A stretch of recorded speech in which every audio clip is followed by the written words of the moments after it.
Now, the Laffer curve is something that you can find in virtually any economics textbook, particularly a macroeconomics textbook, and it is named after its developer, an economist by the name of Art Laffer, who went to dinner one evening a little over 3 decades ago in Washington, D.C. with a couple of journalists and a fellow economist, and on the back of a napkin sketched out this curve.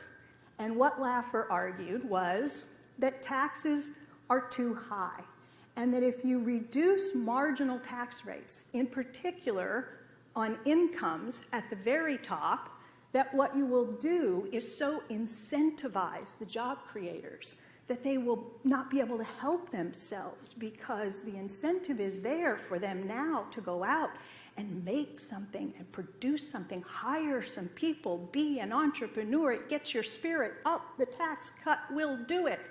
So not only will you end up with more jobs and more output, Lerner said, you'll actually end up with more tax revenue.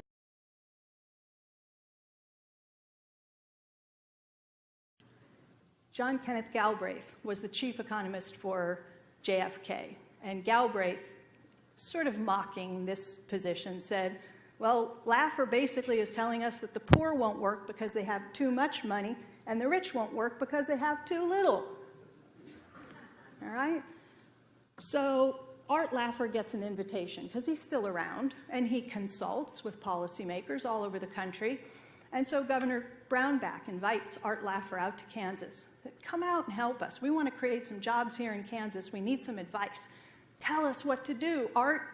So Art shows up and collects his $70,000 consulting fee, paid for by the taxpayers in the state of Kansas. And Laffer tells the governor what to do. What does he say? You should cut taxes, because this will incentivize the job creators.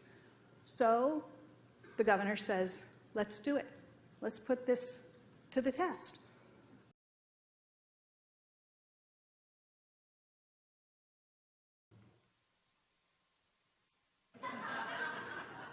It's sort of like the economics of the Field of Dreams. If you've seen the movie, it's the idea that if you build it, they will come.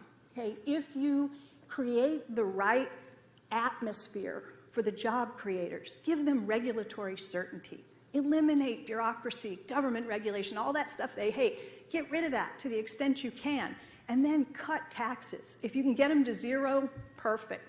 Get business taxes down and hack away at income taxes. You won't believe what will happen.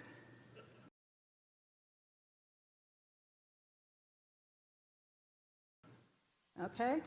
So what happened? This is an effort by government to actually help, the idea that government can help. So we're seeing this play out across the state line. This article appeared yesterday in the Kansas City Business Journal. This is a quote from the Vice President for Government Affairs in Overland Park at their Chamber of Commerce. He's commenting on the effects of this policy on the Kansas side. He says, we've had conversations with people and they think it's nice, but we haven't seen any rush to hire new people or build new facilities. There's still the tendency to wait for the demand first. It's unusual to take the approach to build up the supply and expect the demand to come later, to follow. Wait a minute. If you build it, they will come. You're just supposed to create the incentives. What's going on? I think a better question is not, did it help, but for whom is it helping?